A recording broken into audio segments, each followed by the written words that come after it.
But what I would ask you, if you're happy to use the chat facility, if you have any questions, put them in the chat facility.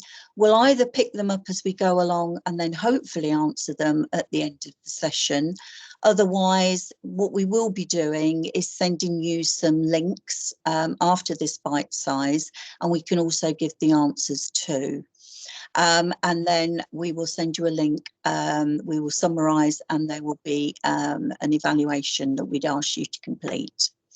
So what I'd like to do now is just remind you that this session is being recorded, and it's being recorded so that we can share with other providers. I'd like now to introduce Kate. Kate is one of our Childcare Works HAF Safeguarding and Child Protection Lead. Very knowledgeable lady. And Kate, over to you, please. Great, thank you, Denise. Thanks for that. Welcome, everybody. I'm pleased you can join us this afternoon for this overview of some of the key things that we need to be thinking about when we're thinking about child protection and safeguarding, and importantly, having fun with the children, but doing it in the safest possible way. And I just wanted to start off with this quote from Lord Laming, following his report into the very untimely death of Victoria Climbié, which is now over 20 years ago, but for me only seems like yesterday. But it was a huge learning curve for all of us and changed legislation, in fact. So I think the key thing here is to remember that safeguarding is everybody's responsibility. And we've got to work together across all agencies to ensure that we give children the care and the support that they need, and that, you know, you have that professional challenge where we may not agree with the way that something is working, that we do feel able to have that professional challenge and that open discussion and dialogue with the focus on the child, because that sometimes can get lost in discussion, that focus on the child. And I always tell everybody, think about it from the perspective of the child's lived experience. What is life like for that child? So if they're, you know, living in a chaotic home environment, or that they are experiencing some form of maltreatment, what must life be like for them? And I think very often, if we come from that perspective, it enables us to be more child focused. And which is a key thing. Legislation, guidance tells us, and in particular the guidance that we refer to is Working Together to Safeguard Children, was published and updated in 2018, and that reminds us what safeguarding is all about. It is about protecting children from maltreatment, preventing the impairment of both their physical and mental health or development, and making sure that children and young people are growing up with the provision of safe and effective care, and taking any action. I think that's the key thing there, where we think we have a concern or there may be something not quite right. Very often that intuition, that gut feeling, respond to it and take action. Because, you know, those children and young people, they rely on us as adults. They have that right to be protected, and they rely on us as those adults around them to support them. So you know, that is a key aspect. And I think, you know, when you're thinking about your provision, providing that the HAF activities, and you want to sort of monitor, evaluate your practice in terms of safeguarding, just think about two questions. I send people away with two questions. Do we keep children safe? So that's about the leadership and management aspect. So what do we do? What do proactive activities do we have in place to ensure that we keep children safe? The other question to answer is, do the children themselves feel safe? Two questions that you can use to effectively monitor and evaluate your safeguarding in your provision. You know, what's the evidence for the answers to those two questions? And if you are Ofsted inspected or the local authority are coming to visit, suppose the final question would be, Do they agree? Okay. So what's our duty of care? Working with children and young people, you know, we have that duty of care to make sure that we are keeping them safe. And this is an extract from the guidance for safer working practice, which we will send out to you after the session. And I think it really summarises what that duty of care is for all staff working in HAF provision. So understanding what those responsibilities are. What is my role within the organisation to support the safeguarding and the well-being of the children? I should always act and be seen to act in the child's best interests.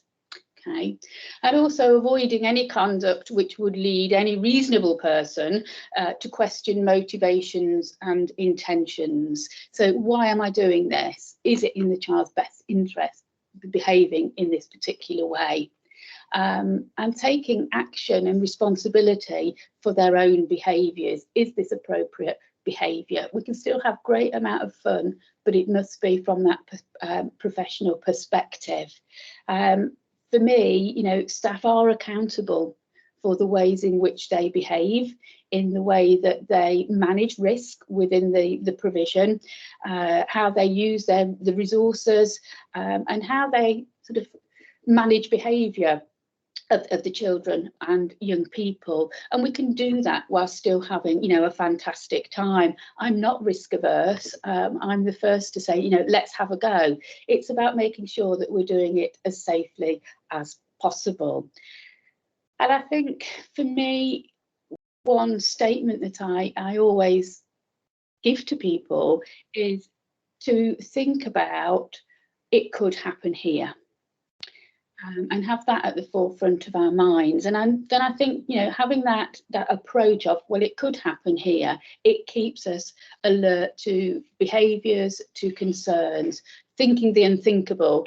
Some of you may remember the case of Daniel Pelka, the Polish schoolboy over in Coventry, who sadly died.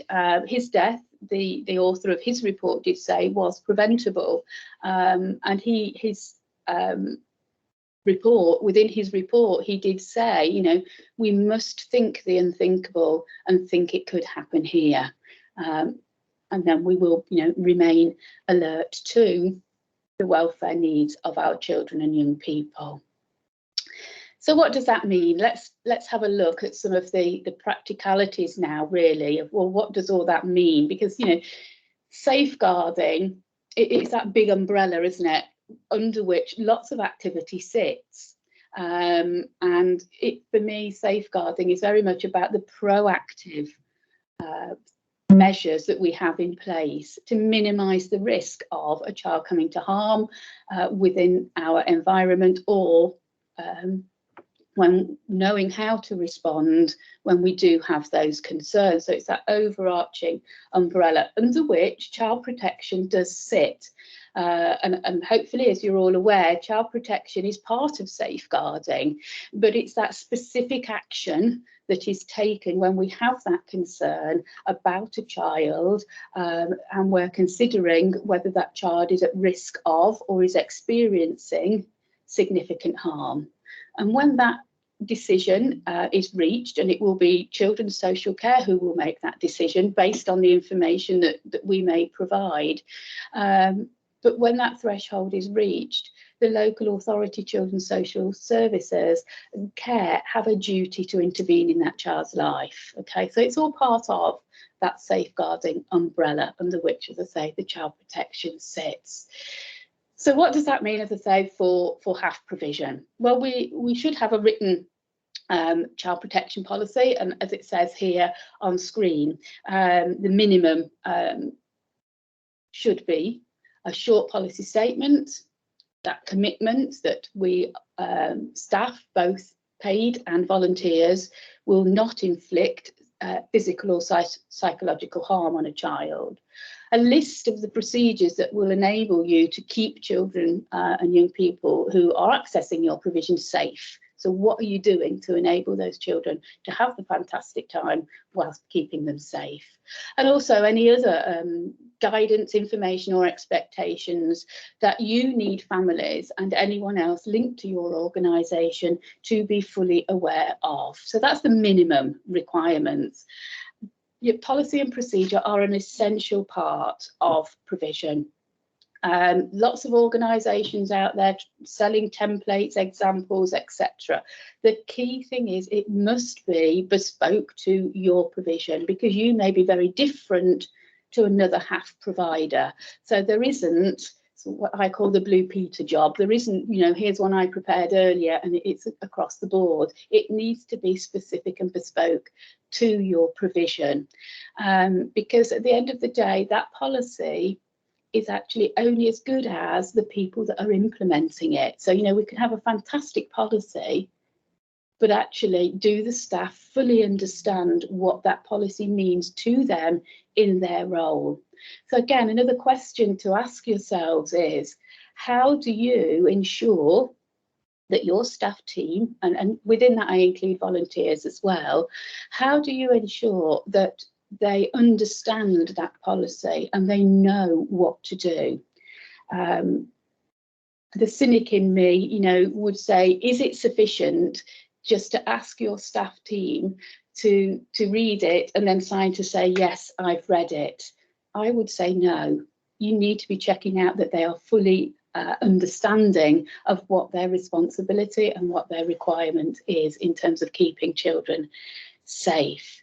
I very often make an analogy here to baking a cake. You know, new cake, new recipe, I follow the recipe. Family, whoever I'm baking it for, love it. Can we have it again? Can we have it again? And it gets to the point where I think, actually, I don't need that recipe book anymore. I know what happens. I know what process I need to go through. But on this occasion, the cake sinks. So it's at that point I go back to my recipe book and look at those stages of the recipe and think, which bit did I miss out? And as I say, you know, sometimes that can happen with policy and procedure. We get familiar with it, but then something happens and we think, oh, we've missed a bit. What bit did we miss? So it's really, really important that we review those policies and procedures on a regular basis to make sure that it still reflects the scenario within your provision. So, you know, some of you may have delivered at Easter and summer. Okay, what has that taught you about your safeguarding within your provision? You know, now is the time to be reflecting and thinking, do we need to tweak anything? Do we need to change anything to ensure that we're always doing the best we can to minimise that risk of any harm coming to the children, or our response to any harm that we become aware of? Lots of questions that I'm going to be leaving you with today. So then we need to think about, as I say, those procedures. So, you know, what we expect our staff team to do. And it's really important, as I've, you know, just mentioned, that staff really do understand what they need to do when they have those concerns. You know, who do I go to? Who do I report this to? What do I do? When do I do it? So, you know, first thing on there, what to do if staff have a concern that a child or young person may be at risk of abuse or exploitation. What we also need to be thinking about is how we respond to any allegations or concerns of peer-on-peer abuse. This has been recently highlighted following the Ofsted sexual abuse in schools report. So we need to be mindful of how you would respond to any incidents of sexual abuse and sexual harassment within your provision. From a school's perspective, Ofsted would expect schools to be alert to the factors that increase that risk and children's vulnerability to sexual abuse within, you know, that environment. and to understand and address the barriers that may prevent children or young people from actually reporting an incident. You know, so something you in your provision will need to be thinking about too. The other thing we have on there are allegations or concerns about an adult who's working with children and young people, and the risk that they may present. This is again something that we need to have that environment in our provision where staff do feel comfortable to actually challenge practice of other staff members and draw that to the attention of the person in charge. People will go to extraordinary lengths to be in scenarios and in situations where they are in close contact with children, and it's part of that grooming process that a perpetrator will go through. They not only groom the children and target and groom the children to abuse them, but a stage before that happens is actually grooming the adults around them to make those adults think that they're such a fantastic person and wouldn't do such a thing to children. And I'm sure you're all aware of the many high profile cases that have come to light over recent years around how you know, trusted adults have actually groomed adults around them for the sole purpose then of gaining that trust of those adults to then move on to target and groom the children and to abuse them. So really important that, you know, your staff team are aware of how they are to respond when they do have those concerns. Okay. And final bullet point there is a complaints procedure that states how children, young people and families can raise a safeguarding concern with you. So what information do you give to families and to the children and young people if they have any concerns about what's happening within the provision? So lots there for us to think about in terms of procedures, and I just want to finish with a few more thoughts for you here. A code of conduct for staff and volunteers. So, you know, how do you expect the staff to behave when they're within the provision? And also thinking about, you know, when they're leaving the provision, you may provide some form of uniform. You know, when they're going after the session out into the community, how are they behaving then if they're still wearing your T-shirt or your hoodie or whatever, because they're advertising your setting? So, you know, it's all of those things to consider. What is appropriate and what isn't appropriate behaviour? Do you restrict the use of mobile phones, for example?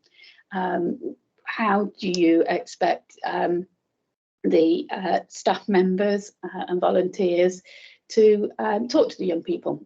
Okay, so having that code of conduct again, so that people are clear about their expectations.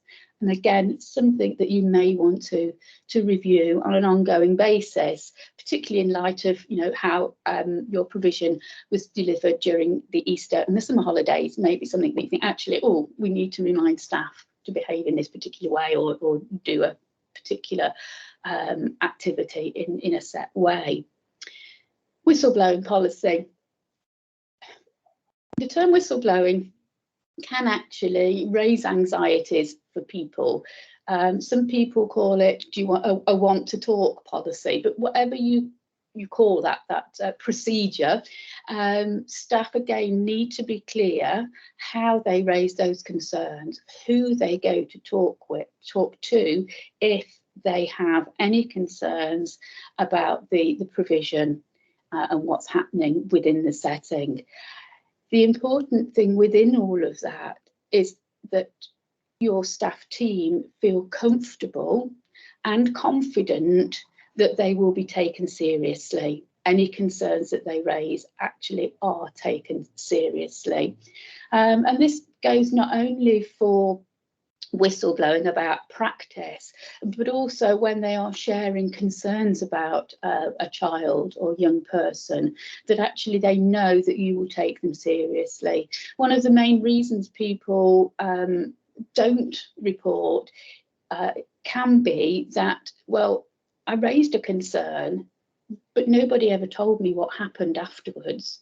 Now, it's not always appropriate to give the detailed feedback, but actually just the acknowledgement and the thank you, and yes, I have passed this on and somebody is looking into it, is sufficient to boost somebody's confidence to say, actually, yes, I know I did the right thing here and I'll do it again.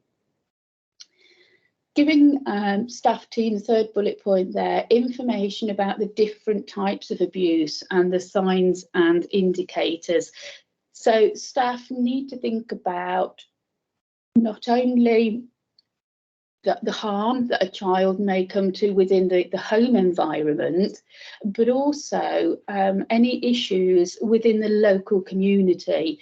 We are now talking a lot more about what we call contextual safeguarding. It's an approach now that we use to recognise that not all children and young people come to harm within the home environment.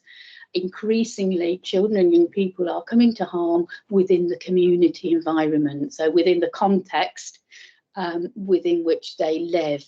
So, you know, such things as the gun crime, knife crime, the county lines, drug dealing, etc., the child exploitation, the child sexual exploitation, a lot of that happens within the community context. So again, thinking about your provision, where your provision is situated, what are some of the, you know, the local issues within that community? Is there a lot of antisocial behaviour, for example? So, okay, if I know that, how may it impact on some of those children and young people who are accessing our HAF provision? So again, something for your staff team to be aware of, how a child a young person may come to harm within a community environment, and how may that impact on them when they come to your provision as well. And finally there, thinking about how to respond directly to a child or young person who actually discloses abuse to them. So what should they do? How should they respond when that happens? So being confident, again, you being confident that your staff team know how to respond to any of those situations. And, you know, majority of that will come through training. So all staff should receive appropriate safeguarding and child protection training at induction. And again, needs to be proportionate to their role, depending on what they're doing within the HAF provision. But, you know, everybody should have that basic information, and that goes for the whole of your staff team. Okay, some, as I say, it needs to be proportionate to the role, but you know, you may have some members of staff who may not have direct contact, but may have that indirect contact with children and young people, but they still need to have that basic awareness. Okay. Lots of your local authorities may be providing that training for you, or it may be something that you want to, you know, to look into further. For induction, you know, there's some really good online training as well. The important thing when we're thinking about our staff team and accessing training is to think about how we support them when they attend, so sort of pre-course, pre-training, and also post-training. So, you know, without scaring them, I think that's the key thing here when we're preparing them to attend the training, is to, you know, make sure that they're aware of what the training is going to be about. And how it is an emotive topic, and it may raise questions for them.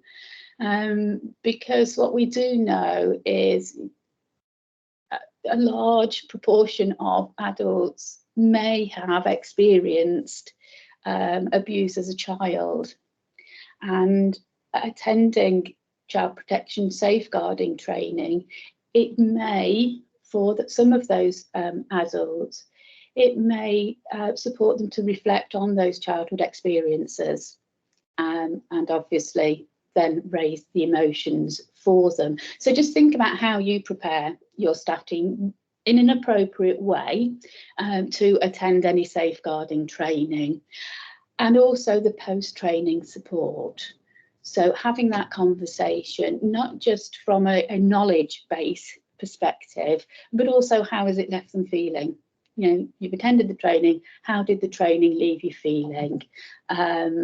As well as that knowledge-based check, because it's important that, you know, we understand what they've learned from that training and how it's going to support them within their practice. Training should be regularly updated.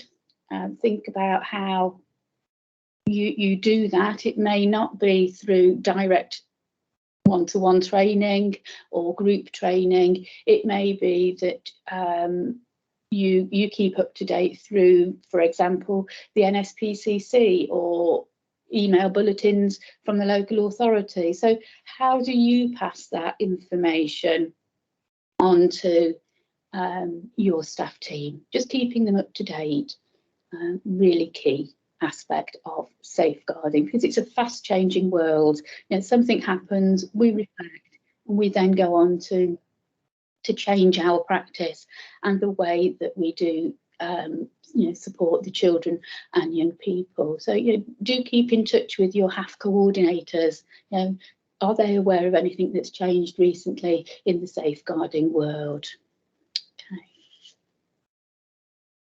Okay, so appreciate we've covered quite a lot here already, but you know, these are some of the key essentials for us within our safeguarding provision.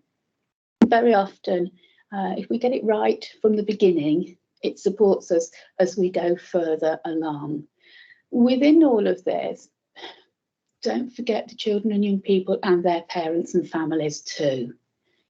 You know, sharing with families your child protection policies, actions that you'll take, and sometimes it's not always a child protection referral.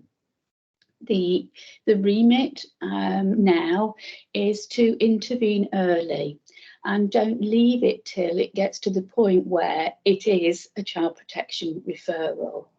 What we do know is that the earlier we intervene, the earlier we can take action and perhaps stop it reaching, as I said, that point where it has to become a child protection referral.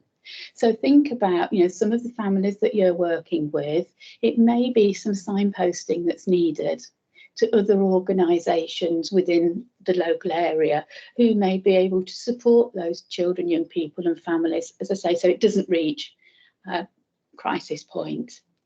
So do, you know, get in touch with your HAF coordinators in your local authority and find out, well, who are some of these other organisations that we can signpost families to, and how do we do that? Okay. What I'd like to talk about next is the designated safeguarding lead. The designated safeguarding lead is usually somebody from the leadership team who take on that specific role. It may be as part of other activity and not just their sole role. You may need to consider the use of a deputy or deputies, depending upon the size of the provision. It's always good practice to have a deputy. That deputy should be trained to the same level as the lead designated safeguarding officer or lead, whichever you call them in your local area. And they should be aware of the referral process in the local area, and know how to take action. Again, lots of local authorities offer training specifically for the designated safeguarding lead, so they should be suitably trained and have a really good understanding of the specific safeguarding issues locally, and also, you know, in terms of signs and indicators of harm. You need to have that really good understanding and know what the referral process is locally. So if I do have these concerns, where do I go? All local authority areas produce guidance, criteria for action. Many local authorities refer to that guidance as a threshold document. And again, something that the DSL, the Designated Safeguarding Lead, needs to be aware of, because that will support them in taking appropriate action. So thinking about, okay, this is the child we have here, these are our concerns. So we refer to that threshold guidance to support us to understand, where do we go, what action do we take, who do we need to talk to. So it's a key piece of guidance locally, because it's about the processes locally, and having those contact details. Who do we talk to? Children's social care in all local authority areas will support with advice and guidance. You know, if you're never sure what to do, it's always worth contacting them and say, well, this is a scenario, we've had a look at this guidance, we think it's here. Can you advise us what we need to do? Will you accept it as a referral? Does it meet that child protection threshold? If it doesn't, the local social care will tell you what action you then need to take, and they may signpost you to, for example, early help. So that's a stage prior to child protection, where professionals will come together with a coordinated response to support families so that they don't get to, hopefully, she said, that crisis point and then have to make a child protection referral. So there's lots of advice and guidance out there. Within all of that, as part of that DSL role, the DSL should be responding to your staff team, recording any concerns that are received from staff members, and taking action appropriately, and recording the action that they have taken, what they've done, who they've spoken to, and what the outcome of that action is. Another key part of the DSL role is also to maintain an overview of those concerns, to build up a picture. So what's this telling us about this particular child or young person? Because sometimes on their own, those specific concerns may not need to be referred onwards at that particular time, but actually somebody else may come with a concern. And when we start to piece together those concerns, actually, we're concerned now, we need to take some action. So it's the jigsaw puzzle approach, which I'm sure many of you are familiar with.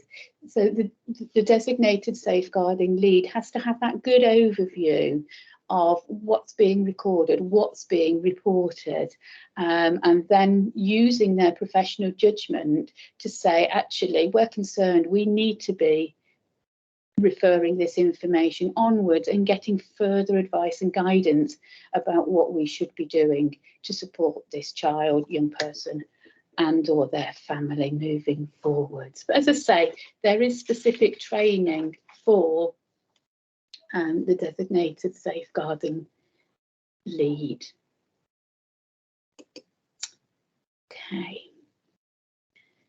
Now what I'd like to move on to is to think about that suitability of staff and volunteers. So we're now moving into that safer recruitment stage.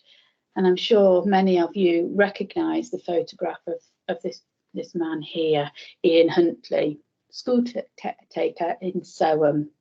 And he was sentenced to life imprisonment after the murders of two school girls, Jessica Chapman and Holly Wells.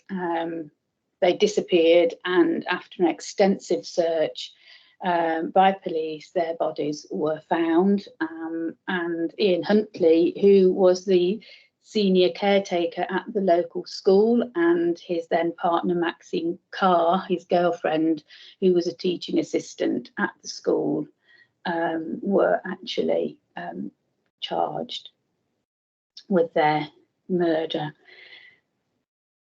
And it was this case, the Ian Huntley case, that actually again prompted a review, which is very often what happens in such cases. There's a review of practice to think about, well, what lessons can we learn? What can we do differently? And I think Ian Huntley is a good case study when we're thinking about safer recruitment of our staff teams, be it paid staff or volunteers. Again, it has to be proportionate to the role, but there's a golden thread that threads through in terms of safer recruitment, should be applied both for employed, paid and volunteered staff. Okay, so if we think about Ian Huntley, prior to his appointment at the school, he had 9 allegations of sexual misconduct which had been made against him, but it was never shared with the Soham police, and the school that actually Ian Huntley worked for were unaware of the many complaints that women had filed against him, and none of these had he been prosecuted for.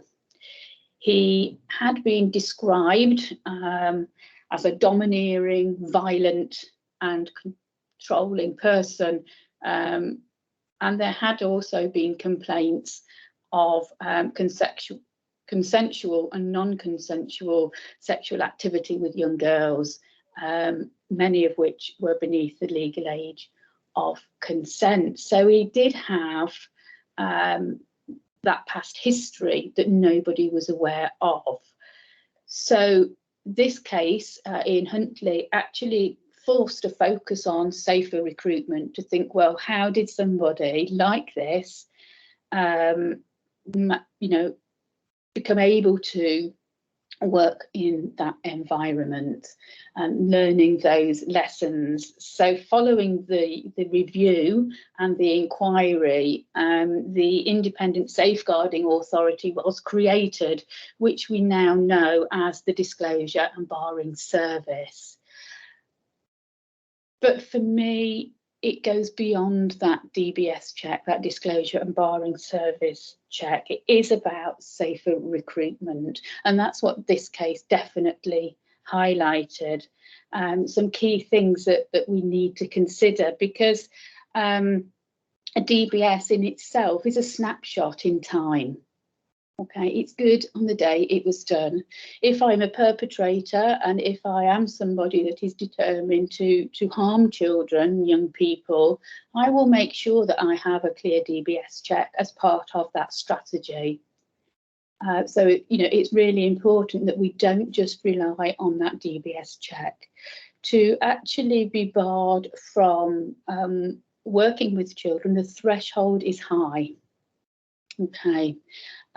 So again, another reason why we can't solely rely on that DBS check. With Ian Huntley, he had an open reference. So he arrived at school with a reference that actually commented, what a great person he was. and actually that was very far from the truth. So again, it's thinking about what references you take up. Don't accept those open references. Okay, I'm going to move on to the next slide. Okay, what we want to do is actually deter people from actually unsuitable people from actually applying in the first instance for a position within our organisation. So again, thinking about how you send out that clear message in your advertising, that you have a safe recruitment process in place, and policies and procedures to ensure that children are kept safe, children and young people are kept safe. So again, thinking about that, how do you do that? What do you put in your adverts? Thinking about how people apply, using a standard application form and not solely relying on a CV. A CV, somebody will write telling you what they want you to hear about them. Okay? So it's really important that you consider how the application process works for you. Do you have that standardised application form that asks the questions that you want answering in a way that you want them answered? Again, looking at gaps for in employment. So, well, what were you doing here? We've got a 2-year gap here. What were you doing in that period? And getting those questions answered. The next stage in that safer recruitment process is for us to think about how we identify and reject. And as we have here, unsuitable people will lie to get close to children. As I said, they will tell you what they think you want to hear about them. So making sure that you do that cross-referencing in the information that they supply to you. If you are going to, on paper, yeah, they look great, let's interview them. How do you cross-reference and check out some of that information that the applicants are giving you? So having set questions that you can use as a base. Using what we call, particularly in relation to safeguarding, what we call value-based questions. So you may ask a person coming for interview a question along the lines of, have you ever had a time when you are concerned about the welfare of a child? That's value-based. That's asking them for a situation that they may have experienced. Okay, because if I'm coming for an interview, I'll probably think, well, it's working with children, so they're going to ask me what I would do if I had a concern about a child. And I can go on the internet and I can find that information for the local area. This is the process and procedure. Spinning it round, if you ask them for their experience, you may get a different response, because you'll be getting from them what action they took.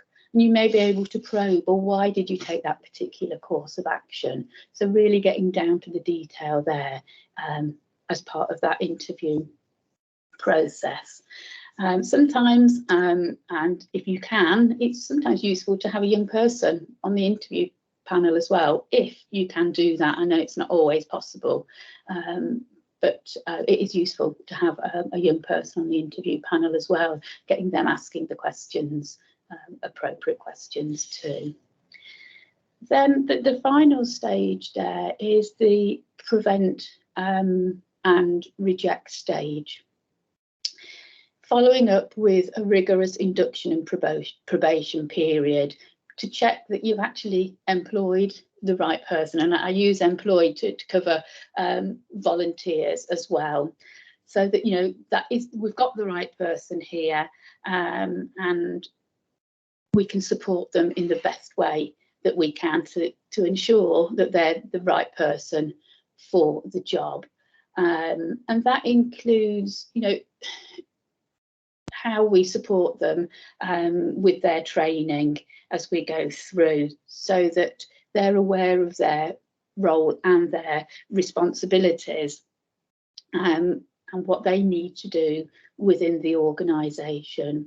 Now, I appreciate that sometimes you know, we have to move at a very fast pace to appoint people, but it's worth the time invested. Okay, making sure that we have that right person, and that we are, when we are employing them, that we make sure that we tell them that it is a conditional offer of a post working for you, being it paid or volunteer. You know, it's conditional on satisfactory references coming back, and you know, a satisfactory DBS certificate coming back. Really important. And again, you know, making sure that you have in the back of your, or the forefront of your mind, that thought that it could happen here, and to think the unthinkable. Again, really important in keeping safeguarding at the forefront of your minds, and supporting your staff team with that, you know, right from induction, right the way through, keeping them in updated with any training and support that they may need as we go through. Okay. Guidance. I appreciate I've gone through an awful lot of information there for you, and as I said at the beginning, you know, it's an overview of some of the key considerations for you, and I think we will have time, perhaps Denise, for some questioning Q&A. I can't see the chat function when I'm doing share screen, so hopefully there'll have been some questions raised that we may be able to answer as part of the session. But I think it's important to share with you some of the guidance that's available, so that you don't feel overwhelmed or on your own in all of this. The first piece of guidance we have there is keeping children safe during community activities. Great big long title, and also an equally long web address there for you. That's guidance produced nationally. Would recommend that you all have a look at that, and it gives some really good detailed information for you. We also then have the guidance that I have referred to earlier for safer working practice for those working with children and young people in education settings. It's again another piece of guidance, and what it does, it states, well, this is what we should do and this is how we can do it. So it gives practical advice and guidance, which is always useful to have. And again, we'll post that, we'll send that out to you, the link after the session. Other piece of guidance, which is written in a user-friendly, accessible manner, is the what to do if you're worried a child is being abused, advice to practitioners. Now, this is March 2015, but it is still the most up-to-date and relevant guidance. So I'm not sharing out-of-date information with you. This is still the current guidance, and as I say, really useful. And it may be you may choose to give this information to some of your key staff members, or use it as part of a training exercise with all of your staff team. But do speak to your local HAF coordinators to find out what training you can access locally. I'm sure there will be lots on offer, or they will be able to signpost you to the right people. I like to think about how I support staff teams by using the 4 R's of safeguarding. So, you know, at the beginning, I talked about do we keep children safe and do children feel safe? 4 questions you can ask yourself in terms of your staff team. Use the 4 R's. Ask yourself the question, are my staff team confident with the 4 R's? Do they know how to recognise the signs and indicators of harm, both those that occur within a family environment, those that may occur within a community environment, and those that may occur within the provision environment. Respond. Are you confident that they would take action, and how to take action, and the importance of not delaying. If it's a concern, it needs raising straight away or as soon as practically possible. Don't leave it till the next day. Very often these things will happen right at the end of the provision time, going home time. Sometimes, particularly if a child is disclosing harm, sometimes that may happen towards the end of the provision, because that child or young person has to build up a relationship with one of the team members, knowing that they are an adult that they can trust. So it will sometimes take the child quite a while to build up that trust and decide, actually, today's the day I'm going to speak to somebody, because actually I've built that relationship up with that member of staff, and I know that they will take me seriously. So they're not, for some, it may be towards the end of that provision, others it may be earlier. Next one we have on there is record. Are you confident that your staff team know how to record that accurate factual information? They are not the professionals who are trained to take photographs, so we should never be taking photographs of any physical injury to the children, or any other form of concern that we have. We shouldn't be evidencing by the use of photographs. That isn't our professional role. What you can have for your staff team are body maps. So if there is injury, they can mark on a body map and attach that to the records. But it's really important that staff record accurately the information. Factual.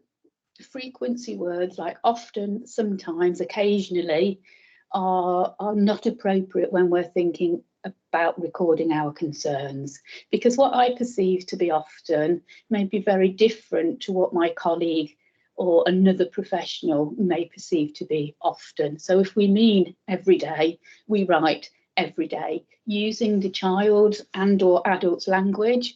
Some of your staff team may not be comfortable writing that language, but we have to record it how it was said or heard by us. And getting your staff to think about, well, why am I recording this information? What's made me concerned? Okay, and importantly, to sign and date that information and then pass that on to the designated safeguarding lead, so that reporting aspects. If we go back to record keeping, some of you may have paper-based recording systems, some of you may have electronic recording systems. Whichever, there is no preference.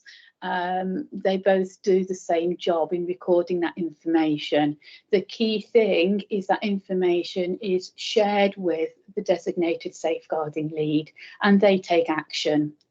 It may be that the designated safeguarding lead has to clarify some of that written information to gain that picture, to enable them to then make an informed decision about what to do with that information.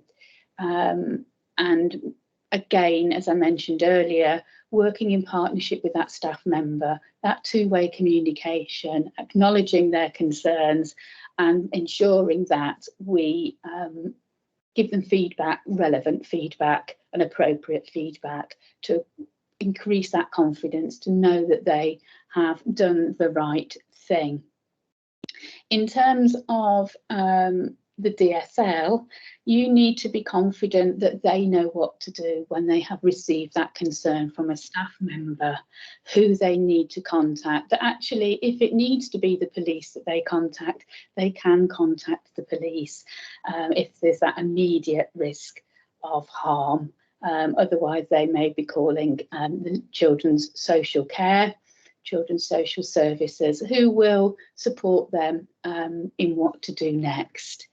I think it's also important that the DSL knows what to do if they don't feel they've had the appropriate response from children's social care.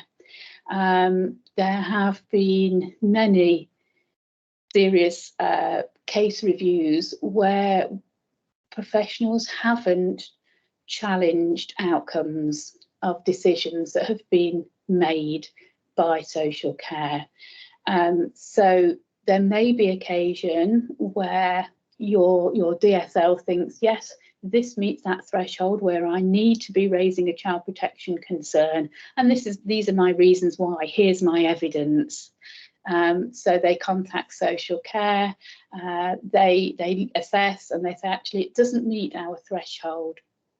If your DSL still feels it meets the threshold, they must share that concern with social care and escalate that concern. Each local authority area will have an escalation policy. So when there is that professional disagreement, there is a set process for them to follow. So basically, they would go back to social care and say, well, why do you think that young child or young person is safe when we don't?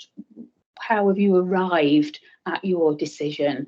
And if the DSL is still not happy with that response, they must escalate that concern and ask to speak to the social workers manager to discuss it further. Okay, but that's a definite something that we, as a whole, people working with children need to get better at, is challenging those decisions when it's appropriate to do so. Okay. But not forgetting that they are there for advice and guidance. So really, to summarise, it is about remaining vigilant. Yes, we can have our safer recruitment processes in place, and they go a long way to helping us to protect the children, young people and families that we come into contact with. But it can't on its own guarantee children and young people's safety completely. It's part of that safeguarding umbrella. So that's why it's important that we have not only the safer recruitment processes in place, but that we have those clear safeguarding policies and procedures, that everybody is aware of those policies and procedures, and you are confident that they know what to do with those policies and procedures. As I say, you know, it's easy to get people to read it and to sign to say that they've read it. But my question to that is, so what? So what difference has it made to their practice, but also importantly, what difference has it made to keeping those children and young people safe and having fun whilst they're in your HAF provision? So all staff should feel confident that they could spot those warning signs and those concerns, and that they feel empowered to take action. So, you know, never think you've done enough in terms of creating a safer culture. It needs to be high on everybody's agenda, in that belief that it could happen here, and thinking the unthinkable, and therefore not relying on any one single process to keep children safe, and not relying on one particular agency to keep children safe. It's all of our responsibilities. Thank you, Denise. I don't know whether you want to open for questions now. I don't know what's been asked, as I say, in the chat. Well, thank you, Kate. I think this is just proof of how comprehensive your presentation has been, because we haven't had any questions at this stage that have popped up in the chat box. So can I just encourage you, if you haven't put a question into the chat box, please raise your hand and we can take some questions. The one thing I did just want to pick up on is when Kate talked about the 3 R's, I know from visiting some HAF providers and some of the HAF provision over the summer, which was just wonderful to see. Obviously, we were asking everybody to share photographs of the activities that were being delivered. And I kind of guess the one thing we just need to be really, really sure about, and some of you will have been accepting bookings direct because, you know, families may have been coming to you with a HAF code. Others may have been coming through you. Your local authority may have been using a centralised booking system. But the one thing I just want to just raise is, while we were talking about things like photos, is making sure that, and I'm sure you're all aware of this, of needing to have permissions in place for photographs. And you know, we have been delighted. We've been delighted seeing all of those activities and the children enjoying themselves. But I just thought I'd pick up on that point while we were talking about while the photographs were mentioned. So that's a really, can I interrupt there, Denise? Yes. Sorry, that's a really good point about the consent. And to take that a step further, make sure parents understand the level of consent they're giving, because some parents may be happy for you to take a photograph and perhaps use it internally, but some parents may not be happy for you to use it externally and share with the local authority. So do be quite clear in your consent form what they're giving consent for. Is it for the photograph per se, or where can it be shared? So if you are going to share with the local authority, actually get their permission. If you are going to put it on your social media or your website, list specifically that it will be used on the website, or losing my teeth, or your social media account. And they, you know, some parents will say yes to one but no to another. And do think about how you manage a scenario where you may have a child whose parent hasn't given their permission. Okay, you can often get some really good photographs of the backs of children. What I wouldn't advocate is using it, I don't know the technical term, I'm not very tech savvy, but you know, like you can get a sticker that you see people place over a child's face. It is not appropriate to do that. There are very devious and determined people out there, and there is software that they can use. That's it, emojis, thank you. Yes. Software that they can use to remove those. Okay, so please don't use that as a strategy. Okay. Thank you, Kate. Now I can see Alison has got her hand up. I'm going to come to you in a minute, Alison, but I'm just going to ask Kate to comment on this question that's in the chat box from Georgia, which is: we will be running our club through our leisure centre. Would you recommend an updated independent child protection policy, etc., for the HAF club, or will the centre policy be suitable?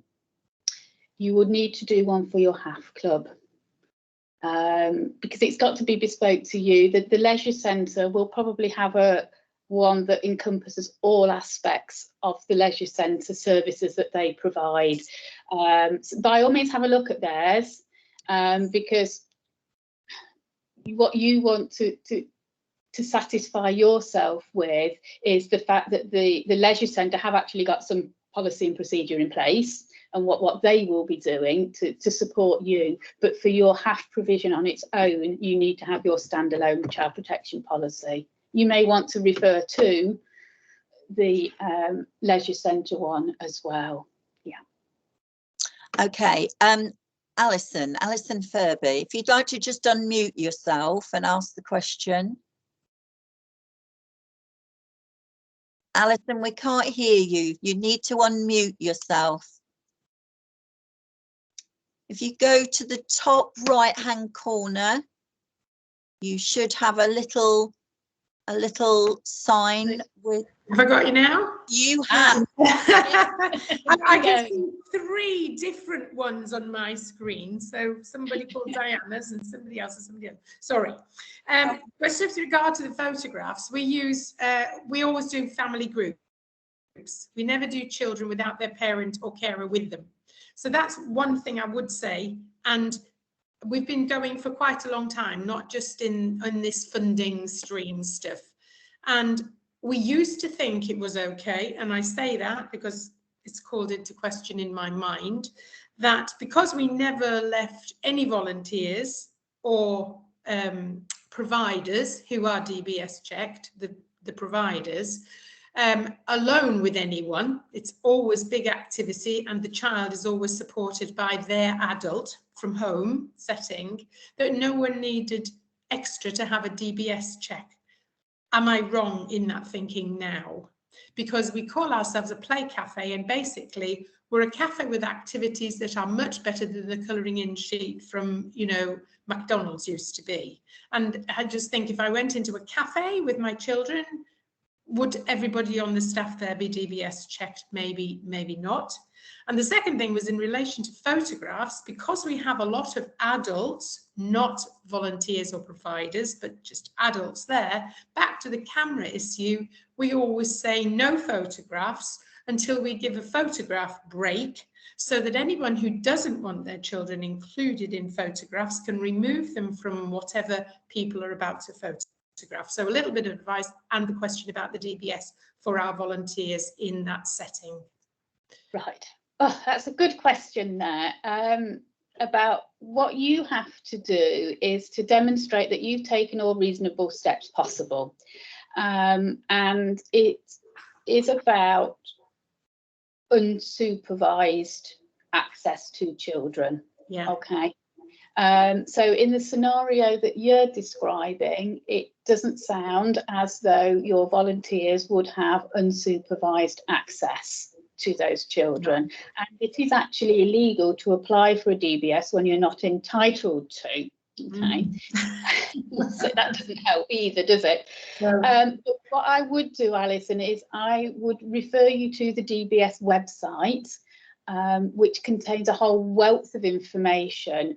But generally speaking, and this is only very generally because I don't know the definite specifics of your organisation and what you offer, but generally, if those adults are not in not having unsupervised access and their parents are always present, then there isn't that requirement.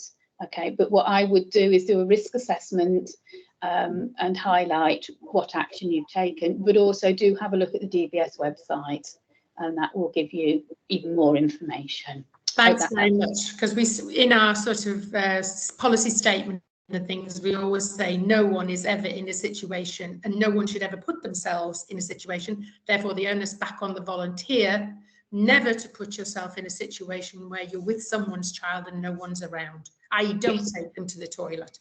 Don't take them away because they're crying. Give them back to their adult. Thank you. And I think that what I would do there, Alison, as well, is just check out from time to time with your volunteers that they understand that, you know, as part of that ongoing training. Yeah. Thank you. Thank you, Alison.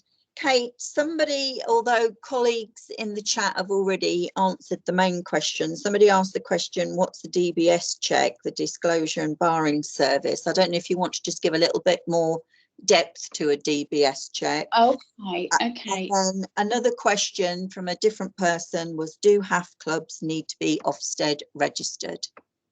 Okay, well, let's go to the DBS question first. Disclosure and barring service, there's a whole host of different levels depending upon the role that you take, and it depends on the type of activity that you are providing, whether it's a regulated activity. Majority of you will be within regulated activity because you are providing experiences for children and young people.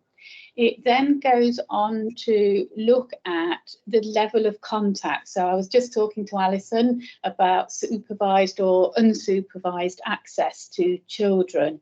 And again, depends upon that level of access, which depends upon which form of DBS you can actually apply for. Okay, so if somebody is having unsupervised access to children, they will need a DBS check, and they will need an enhanced with a barred list check. Okay, the best place to go, as I've seen somebody's just popped in the chat, is to the DBS website, and it explains the circumstances under which you are required to have a DBS check. Okay, but I'm assuming that majority of you are having unsupervised access to children, so we'll need to have a DBS check. But again, do have a look at the DBS website, and it will give that full information. But as I said earlier, that is only part of your safer recruitment processes. Don't just rely on a DBS check, please. Okay. And the other question was about Ofsted registration. Yeah. Depends. Again, it's a bit of a politician's answering session here, isn't it, really? Have a look at the Ofsted website, okay, because it depends on the type of activity that you're providing as to whether you need to register with Ofsted or not, and the age group that you are providing for your HAF provision for. Okay, is that fair to say, Denise? It's a bit of a politician answer, apologies, but there's so many different scenarios here this afternoon. I'm sure that it would probably take me all afternoon to go through each specific scenario. Or have a word with your HAF coordinator as well. Speak to them. That's what I was going to suggest, Kate. You all are aware who your HAF coordinators are in your local authority. So if you've got any concerns at all, talk it through with them. They'll know the provision that they've commissioned with yourselves to deliver, and talk it through with them, and they'll be able to signpost you as to whether you should be Ofsted registered or not. And you know, it's really good practice if you are eligible to be Ofsted registered. I would say go for it, because again, it's that another quality mark for parents as well, isn't it? To say actually they're Ofsted registered. You know, definitely. Yeah. Now we've got another one here. I think we've still got a little time. This is from Anna. What should be the best practice if a young child wants to use the toilet? Should the staff accompany them if the parents are not there? Okay. Depends on that individual child. Okay. Depends on the age. Because we have to respect a child's dignity. Some children may still need help with toileting when they're at school. You know, if I'm talking about HAF provision, we're talking 5 years plus, aren't we? So, you know, some children may need help with toileting at 5. So we need to get the balance right. We need to get the balance in terms of supporting that child and respecting their dignity, because you know, 2 people to take 1 child to the toilet, actually, well, why do I need 2 of you to come? You know, I just need 1 person to help me. It's not appropriate to have 1 person supporting the child and then somebody else watching. How would you feel if that was the scenario? So I think it's about what practices that you have in place. So there may be a child who needs that support with their toileting. So you know, go to the toilet and need some help. Okay, says 1 member of staff, I'll come with you. But that other member of staff tells a colleague, okay, I'm just taking this child to the toilet. So that other colleague is aware of where their colleague has gone. And actually, oh gosh, they've been gone quite a while. What's going on? Okay, and actually thinking, oh, 10 minutes. Does it take 10 minutes? I need to check that everything's all right. Okay, so it's how you manage that process within your setting, within your HAF setting provision, because it's getting the balance right between meeting the needs of the child and respecting their dignity, whilst also doing it in the safest possible way. Because having two of you looking over, I wouldn't say would be respectful. Thank you. To the person. Does that help? Yeah. Again, a bit of a politician's type answer, but it's about your individual's provision. And sometimes, you know, it depends where you are. Somebody's just put, you know, about public toilets. Again, we know sometimes they can be hot spots for perpetrators. So, you know, if you're in the park and they want to go to the toilet, okay, off you go. But being aware, perhaps being around the toilet block, that type of thing. Okay. It's usually sometimes what happens is, like, you know, the young children, they would want to use the toilet, and you know, the administrator in the center, they're a bit wary about, you know, them making a mess in the toilet. So that's why, that is the main reason why we're asked usually, you know, to take them to the toilet so that, you know, they don't make a mess in the toilet. So we don't usually, we don't actually go into the toilet when they're using it. We just stay outside and just help them, you know, wash their hands, or, you know, just use the, just that, and then just make sure that they're not, you know, creating any mess over there. And I think it's, you know, it's part of that working with the children and young people as well, isn't it? That, you know, having that discussion with them about respecting their environment and saying, you know, when you go to the toilet, it's not a chance to wet the tissue paper and throw it up on the ceiling. You know, that's not appropriate. And, you know, making sure that the children take responsibility as well for their actions. But I definitely get where you're coming from with that. You know, the centres that you use don't want to have to clean up such a mess at the end of the day. But again, just making sure, and, you know, if you think, oh, that child's gone to the toilet, oh, they've been gone, you know, 10 minutes, what are they up to? Are they up to mischief, or, you know, what are they doing? Definitely. Thank you. Thank you. Thanks. Just to say that Victoria Horner very kindly popped her head up there and said that she's actually the HAF coordinator in the local authority area where the question was asked about should a HAF provision be Ofsted registered. So Victoria's on the case. So thank you. Oh, wonderful. Thank you. Now, I'm just going to answer this one question before I then ask Kate for the second one. But one of the questions, and Portia, you might want to elaborate on this question, unless you've asked the question, can I ask about young coaches, please? You might need to elaborate a little bit more on the question so that Kate knows the full question. But Celia has asked the question, has it been confirmed that HAF will run for the next 3 years? Thanks. Yes, it has. The comprehensive spending review, we know that it will be in a similar amount of funding as it has been this last year. We know that it's been confirmed for the next 3 years.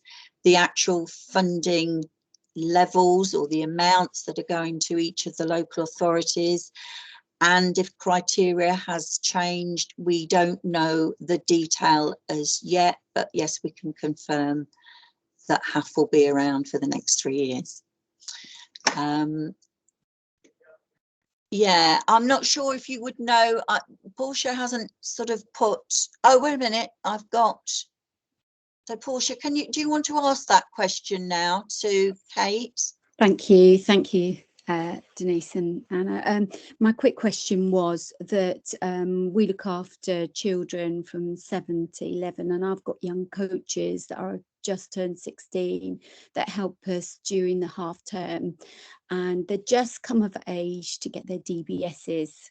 So how we handle the toilets, if you like, is there's a wellbeing manager that kind of oversees the young coaches, take them in, they wait outside. I'm glad you're kind of saying all the right things that we're actually applying to what we do, so that's a big relief. Now, what do I do with these 16-year-olds that have just started with regards to DBSs, please? if they're the eligible age to have a DBS, then yes. I think for me, it's more bit wider than a DBS check. It's how you support them to understand what's appropriate and what's not appropriate. I'm a bit of a dinosaur and didn't grow up in the digital world with Snapchat, TikTok and everything else. But for me, it's recognising that those young coaches understand boundaries, that they're there as a coach. You know, what's your mobile phone policy? Do they understand that mobile phone policy? And actually, those coaches that are under 18 are children themselves. So your child protection policy will also cover those young coaches as well. Okay, so it is, I think it's, you know, thinking about this is a specific group. What do we do for that specific group of children and young people? How do we make sure that they are safe to work with, you know, young people? How can we support them to be professional in that role? Does that make sense? Yes, yes. Yeah, but don't forget, you know, when you are talking about safeguarding and child protection, it's something very close to them. But, you know, as a manager or as an owner, you need to remember that they are children as well and will fall within the child protection policy. Lovely, thank you. No problem. I'm just seeing in the chat a question from Belinda, who says, I'm an after school club manager and I've never heard of, and she's put HAF, but I think you mean HAF, the holiday activities and food. Is there funding I can apply for? Well, I'm guessing somehow you've been invited onto this session by your local authority. So if you're not already involved in the HAF programme and you think you could help your local authority, I would make contact with the coordinator who probably sent you out the link to this event in the first place.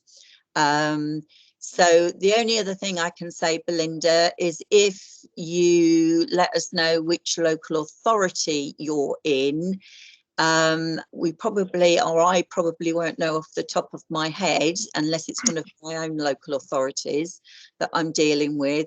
We could give you the contact details of the HAF coordinator in your particular local authority. All right. And just to say to Anna, who's commented on the photography, yes, thank you very much. And I can see you're getting one or two positive feedback on that. Thank you. Now, we seem to be coming towards the end and there don't seem to be any more questions. So I want to sort of bring this to a close now by thanking you all for being here with us this afternoon. I think it's been incredibly helpful and certainly interesting as well. And your questions certainly add to the event. This safeguarding and child protection bite-sized session is one of a number of provider sessions that we're delivering to complement your local authorities' support that they already give you. And if you haven't already been advised, we've got Playwork Principles into Practice, which is happening on the 15th of November. And I'm hoping colleagues might put these details up in the chat box for you. There's another one, Caring and Meeting for Children's Ages and Stages of Development, and that's on the 1st of December. And then we've also got building in active sports and games, which is on the 7th of December. And then we've got some further sessions, which will be pre-recorded, and details of those will be shared via your local authorities very, very soon. So I think as well, we're hoping that you, I think my colleagues may put up a link to an evaluation that we'd very much like you to complete. But apart from that, I think that brings it to a close. Thank you very, very much for your time. And just to say, this has proved, I think we're around 150 different childcare providers on here. So that just shows what interest has been stimulated from having these bite-sized sessions. So thank you very much indeed. We will be sharing, I know some of you arrived sort of late to the party. That's absolutely fine. As I said at the beginning, this has been recorded. We'll make sure all local authorities have a link that they can then share with you. And for some of you who were having sort of technical difficulties and didn't see for any reason Kate's presentation, the PowerPoint, we can make sure that they're available too. So thank you very much, and keep up the fantastic work, and good luck for all of you that are delivering with activities over the winter December period. Thank you. Thank Thank you.